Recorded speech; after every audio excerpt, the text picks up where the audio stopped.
नमस्कार दोस्तों, स्वागत है हमारे यूट्यूब चैनल में। फ्रेंड, इस वीडियो में हम राष्ट्रपति से संबंधित सभी महत्वपूर्ण बिंदुओं को डिस्कस करेंगे और जानेंगे राष्ट्रपति पद की योग्यताओं के बारे में। साथ ही साथ राष्ट्रपति के विशेषाधिकार, राष्ट्रपति की चुनाव प्रक्रिया और राष्ट्रपति पर महाभियोग कैसे लगाया जाता है और अंत में राष्ट्रपति की शक्तियों को डिस्कस करेंगे। और दोस्तों, अगले वीडियो में हम एक क्वेश्चन टेस्ट सीरीज लगाएंगे जिसमें हम जानेंगे इस टॉपिक से रिलेटेड किस प्रकार के प्रश्न परीक्षाओं में पूछे जाते हैं।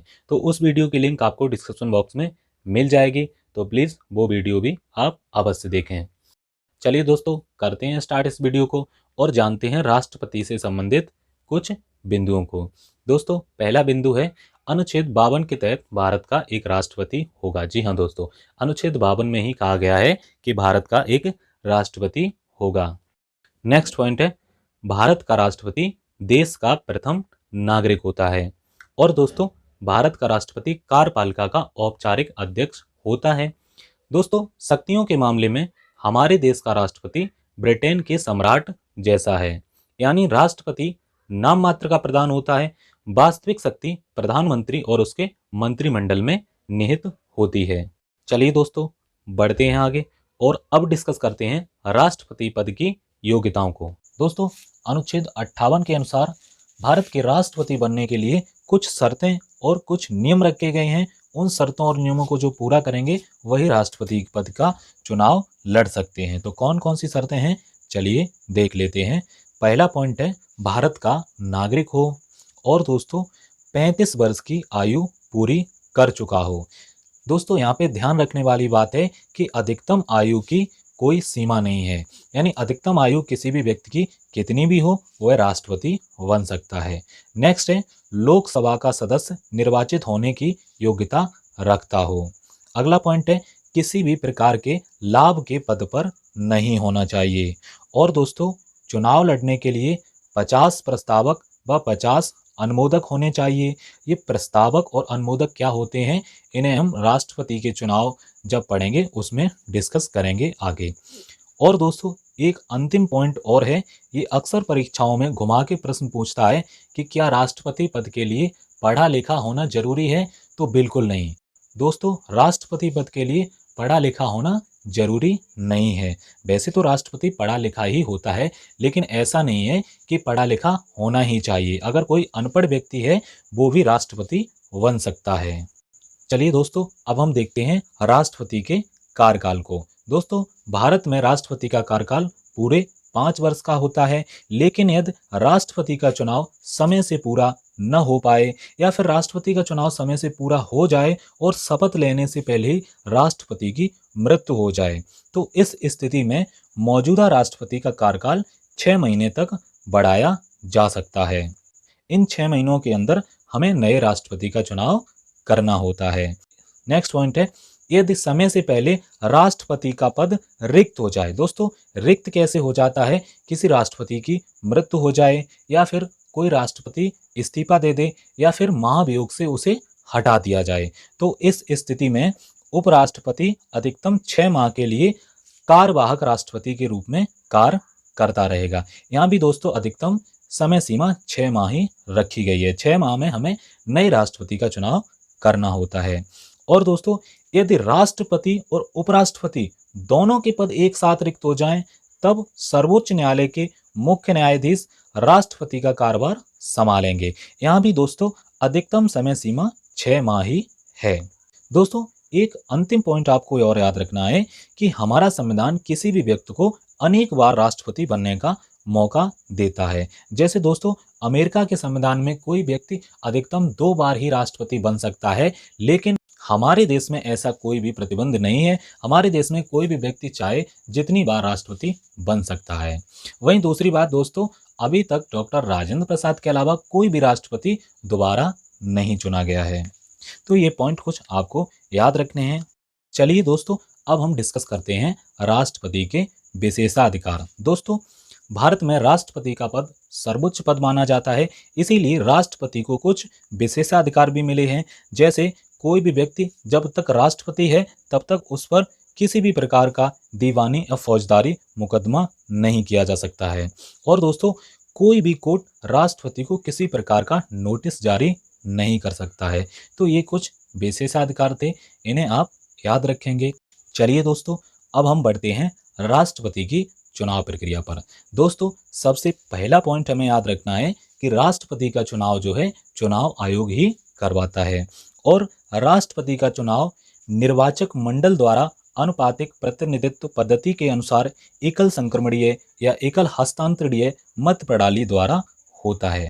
दोस्तों, सबसे पहले हम निर्वाचक मंडल को समझ लेते हैं कि कौन कौन से लोग हैं जो राष्ट्रपति के निर्वाचक मंडल में शामिल होते हैं। तो सबसे पहले दोस्तों निर्वाचक मंडल में आते हैं लोकसभा के निर्वाचित सदस्य। जी हाँ दोस्तों, वर्तमान में लोकसभा में 545 सदस्य हैं, जिनमें 543 जो है निर्वाचित होते हैं और 2 राष्ट्रपति द्वारा मनोनीत होते हैं। तो यहाँ पे जो 543 हैं, इन्हें चुनाव में भाग लेने का अधिकार होता है, यानी इन्हें निर्वाचक मंडल में शामिल किया जाता है। जो 2 ये हैं मनोनीत, इन्हें निर्वाचक मंडल में शामिल नहीं किया जाता है।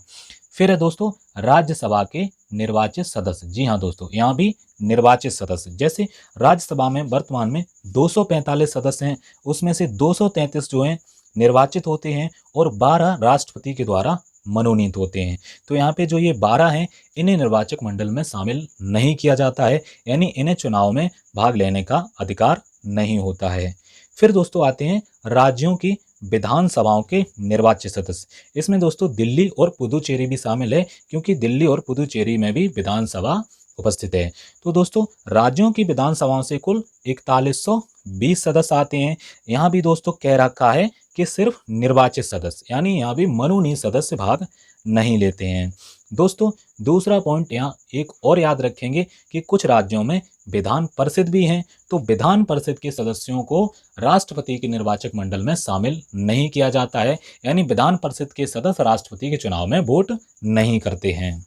तो दोस्तों अगर हम देखना चाहें कि राष्ट्रपति के निर्वाचन में अधिकतम कुल कितने सदस्य भाग लेते हैं, तो 543 जो है लोकसभा से सदस्य आते हैं और 233 राज्यसभा से और 4120 राज्यों की विधानसभा से आते हैं। तो कुल हो जाते हैं 4896, यानी अधिकतम सदस्य 4896 होते हैं राष्ट्रपति के निर्वाचक मंडल में। अधिकतम दोस्तों इसीलिए है कि जरूरी नहीं कि पूरे 4896 हैं तभी राष्ट्रपति का चुनाव हो, ऐसा नहीं है। मान लीजिए किसी राज्य की विधानसभा भंग हो, किसी राज्य की क्या एक राज्य की या 2 राज्य की या फिर सभी राज्यों की विधानसभाएं भंग हो, तो भी राष्ट्रपति का चुनाव नहीं रुकता है। अब आपके मन में एक सवाल आ रहा होगा कि अगर लोकसभा भंग हो जाए तब क्या होता है? तो दोस्तों तब भी चुनाव होता है, यानी लोकसभा भंग होने पर भी राष्ट्रपति का चुनाव नहीं रुकता है। तो ये पॉइंट आप याद रखेंगे। दोस्तों अभी आपने ऊपर देखा कि अधिकतम 4896 लोग राष्ट्रपति को चुनते हैं। फिर वोटों की संख्या दोस्तों 10 लाख के समथिंग कैसे हो जाती है? तो इसमें दोस्तों एक छोटा सा गणित है कि यहाँ पे प्रत्येक विधायक का और प्रत्येक सांसद का मतमूल निकाला जाता है। सबसे पहले हम विधायक के मतमूल का फॉर्मूला देख लेते हैं। जैसे हमें मान लीजिए एक विधायक का मतमूल निकालना है, तो सबसे पहले दोस्तों हम उस राज्य की जनसंख्या को लिखेंगे जिस राज्य में वह विधायक रहता है, और दोस्तों उस राज्य की जनसंख्या में हम भाग देंगे उस राज्य की विधानसभाओं की सदस्य संख्या का, यानी उस राज्य में कितनी विधानसभा की सीट्स हैं उनका हम भाग देंगे, और दोस्तों हम उसमें 1/1000 का गुना कर देंगे। तो इससे जो हमें संख्या प्राप्त होगी वो एक विधायक का मतमूल माना जाएगा। लेकिन दोस्तों यहाँ पे एक पॉइंट और याद रखना कि जनसंख्या का जो आधार वर्ष है वो 1971 माना जाएगा, यानी जनसंख्या जो है अभी की जनसंख्या नहीं ली जाएगी, ये 1971 की जनसंख्या ली जाएगी, और यह जनसंख्या हम 2026 तक प्रयोग करेंगे, यानी 2026 तक जो राष्ट्रपति के चुनाव होंगे वो 1971 की जनसंख्या को ही आधार मानकर होंगे। दोस्तों इसकी भी एक छोटी सी कहानी है, वो हम अगली वीडियो में डिस्कस करेंगे। इसी प्रकार से दोस्तों हम सांसद का मतमूल निकालते हैं। सांसद यानी लोकसभा और राज्यसभा के सदस्यों का। तो इसका फॉर्मूला होता है कि भारत के सभी विधायकों का मतमूल और भाग देंगे हम निर्वाचित सांसदों की संख्या का, यानी जितने भी भारत में जो विधायक हैं उनके सभी के जो वोट वैल्यू है उनको हम जोड़ देंगे और उनमें जो है 776 का भाग देंगे। 776 हमारी निर्वाचित सांसदों की संख्या है।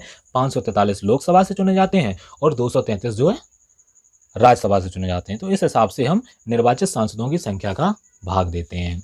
तो इस प्रकार से सांसद का मतमूल निकल आता है। इन सब मत मूलों का प्रयोग कैसे होता है, राष्ट्रपति का चुनाव को अगर आप गहराई से समझना चाहते हैं तो हमारा एक वीडियो और बना हुआ है राष्ट्रपति के चुनाव पर, उसका लिंक आपको डिस्क्रिप्शन बॉक्स में मिल जाएगा। वहां पे हमने एग्जाम्पल से राष्ट्रपति के चुनाव को समझाया है, तो वो वीडियो अवश्य देखें। चलिए दोस्तों, अब कुछ और पॉइंट कवर करते हैं राष्ट्रपति के चुनाव से संबंधित। नेक्स्ट पॉइंट दोस्तों है, राष्ट्रपति पद का प्रत्याशी बनने के लिए निर्वाचक मंडल के सदस्यों में से 50 प्रस्तावक व 50 अनुमोदक होने चाहिए।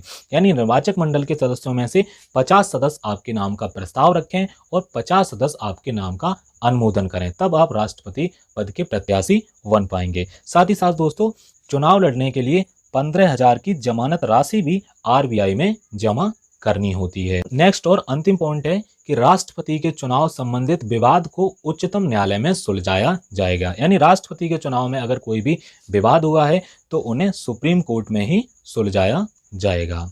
चलिए दोस्तों, अब हम देखते हैं राष्ट्रपति की शपथ को। दोस्तों, पहला पॉइंट है इसमें कि राष्ट्रपति जो है संविधान की रक्षा व लोक कल्याण की शपथ लेता है और राष्ट्रपति को शपथ सर्वोच्च न्यायालय के मुख्य न्यायाधीश दिलाते हैं।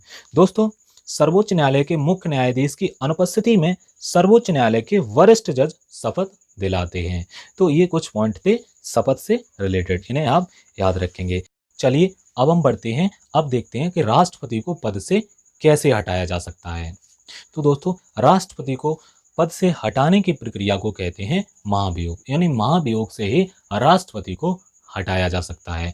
तो यहाँ पे हम दोस्तों महाभियोग को डिस्कस करेंगे। महाभियोग के अलावा भी दोस्तों राष्ट्रपति 2 और प्रकारों से हट सकता है, हटाया नहीं जाता है, हट सकता है। जैसे किसी राष्ट्रपति की मृत्यु हो जाए या फिर वह राष्ट्रपति अपनी इच्छा से उपराष्ट्रपति को इस्तीफा दे दे। तो ये 2 कारण हुए हैं जो राष्ट्रपति अपनी इच्छा से हट सकता है। अब मृत्यु तो अपनी इच्छा से नहीं होती है, तो वो आप याद रखना। हम यहाँ पे डिस्कस करने वाले हैं महाभियोग प्रक्रिया को। संसद द्वारा महाभियोग लाया जाता है, तो महाभियोग प्रक्रिया को देखते हैं दोस्तों। सबसे पहला पॉइंट हम देखते हैं कि महाभियोग प्रक्रिया को अमेरिका के संविधान से लिया गया है। जी हाँ दोस्तों। नेक्स्ट पॉइंट है, राष्ट्रपति पर महाभियोग संविधान के उल्लंघन पर लगाया जाता है। और दोस्तों, राष्ट्रपति पर महाभियोग किसी भी सदन में लाया जा सकता है। महाभियोग प्रस्ताव लाने के लिए सदन के 1/4 सदस्यों का समर्थन होना आवश्यक है। यानी अगर वह महाभियोग प्रस्ताव लोकसभा में लाया जा रहा है तो लोकसभा के 1/4 सदस्य समर्थन करें, और अगर वह राज्यसभा में लाया जा रहा है तो राज्यसभा के 1/4 सदस्य समर्थन करें। दोस्तों, यहाँ पे 1/4 सदस्य सिर्फ समर्थन देते हैं महाभियोग लाने के लिए, पारित नहीं करते हैं। चलिए अगला पॉइंट देखते हैं कि प्रस्ताव पर चर्चा होने से 14 दिन पूर्व राष्ट्रपति को सूचित करना आवश्यक होता है। जी हाँ दोस्तों, जिस दिन महाभियोग प्रस्ताव पर चर्चा होनी है उस दिन से 14 दिन पूर्व राष्ट्रपति को सूचित करना आवश्यक माना जाता है। नेक्स्ट पॉइंट है दोस्तों, महाभियोग प्रस्ताव पारित करने के लिए सदन की कुल सदस्य संख्या का 2/3 बहुमत होना जरूरी है। साथ ही साथ दोस्तों, दोनों सदनों में प्रस्ताव पारित होना चाहिए।